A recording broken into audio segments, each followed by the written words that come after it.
Assalamu alaikum. Before reaching the next verse of Surah AlFatiha, إياك نعبد وإياك نستعين, we must talk about sentences and pronouns because they will help us to understand this verse inshallah ta'ala. So let's start على بركة الله تعالى. In Arabic, there are two types of sentences. The first one is the nominal sentence or جملة اسمية. It has to start either with a noun, a pronoun or a noun phrase. And we call this first word by subject or مبتدأ. Means what the sentence is talking about, the topic. If it comes as a noun, it has necessarily to end with a dhamma. This nominal sentence has to consist also of a predicate or khabar. It tells us something about the subject, like a comment. It may come as a noun, as a preposition with a noun, as a verb, or as a nominal and verbal sentence, and it may be visible or hidden. Sometimes you can find more than one predicate in one nominal sentence, and some other times you can switch between the subject and the predicate with no changing of the meaning. If the predicate comes as a visible noun, also it has to end necessarily with a dhamma. Example is الوجوه ناعمة. Here al-wujuh means the faces. It is a noun, so the sentence is nominal because it starts with a noun. The word na'imatun is an active participle that means joyful. The sentence is talking about al-wujuh, the faces. Then it is the subject. And notice that it ends with a dhamma. And the word na'imatun describes how it is faces. It tells us something about the subject. Then na'imatun is the predicate. Also it ends with a dhamma.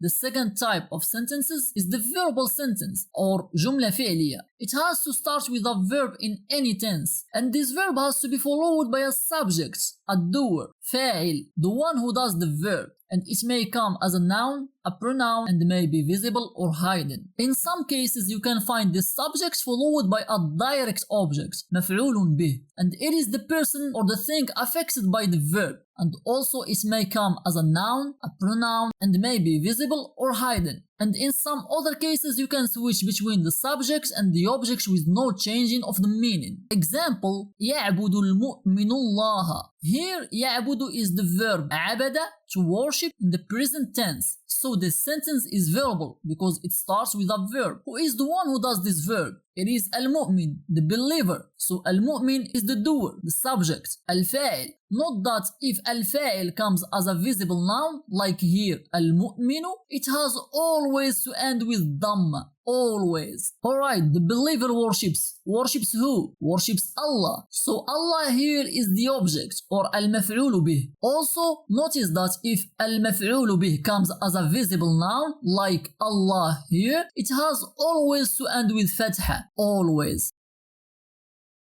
After covering the two major sentences in Arabic, we have to talk about different types of pronouns.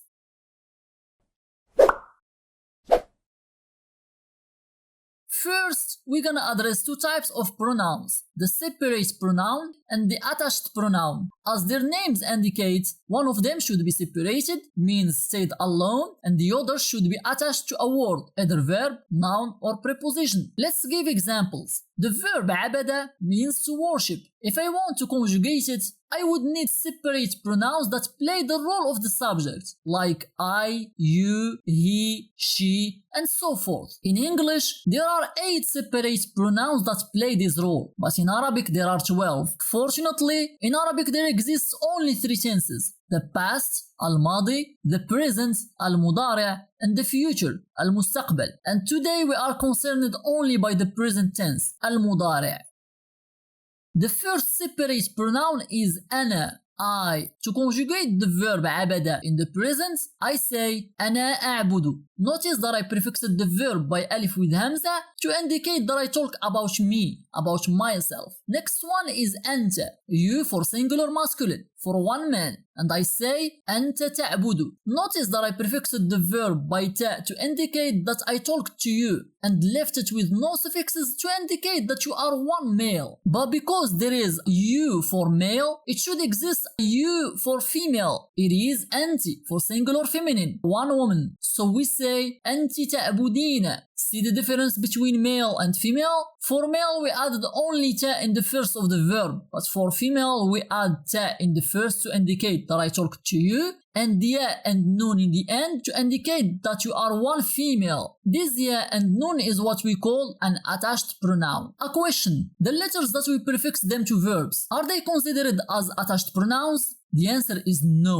The attached pronouns must always come in the end of a word, either verb, noun, or preposition. In Arabic, there exists pronouns for dual you, I mean for two persons, like two men or two women. This pronoun is أنتما, so we say أنتما تعبدان. Notice that we add ta in the first to indicate that I talk to you, and alif and noon in the end to indicate that you are two persons, either male or female. Let's move to he. The corresponding pronoun is huwa, and we say huwa ya'budu. So here we add the ya in the first of the verb to indicate that I talk about him, and I left it with no suffixes. What about she? The corresponding pronoun is hiya, and we say hiya ta'budu. It is similar to anta, you for male, so you should make the difference based on the context of the sentence. However, as there is you for two persons, there is he for two males also, and she for two females. For male we say huma, and we say huma ya'budani. We add ya in the first to indicate that I talk about them but males, and the alif and noon in the end to indicate that they are two persons. For females we say also huma, but we say huma ta'budani. So the verb is prefixed with ta to indicate that I talked about them, but females, and alif and noon in the end to indicate that they are two persons.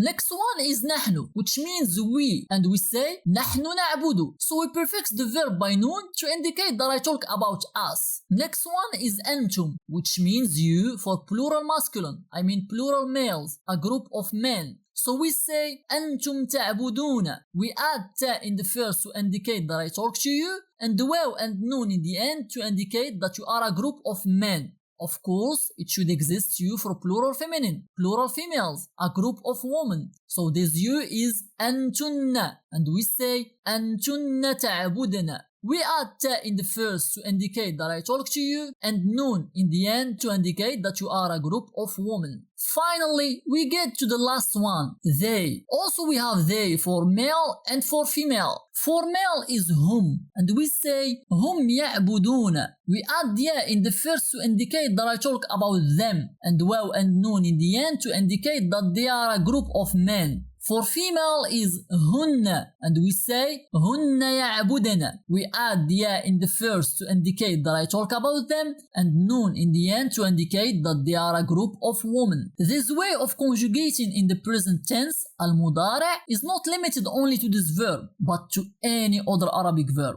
Let's make some remarks.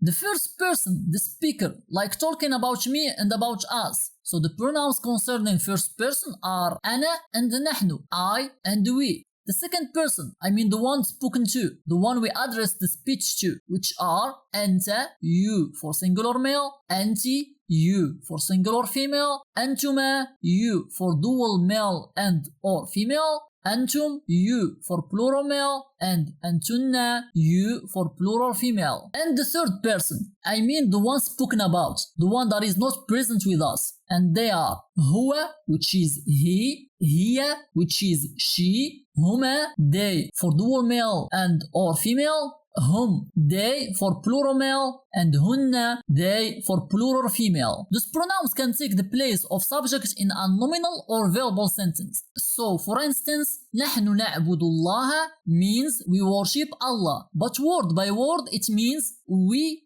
worship Allah. So it's not necessary to say نحن every time, because there's noon prefixed to a verb in the present tense plays the same role of separate pronoun نحن. That's why no need to repeat it. I can simply say نعبد الله. Of course, Allah is the object of this verbal sentence. However, because the separate pronouns play the role of the subject in a phrase, we call them subject separate pronoun.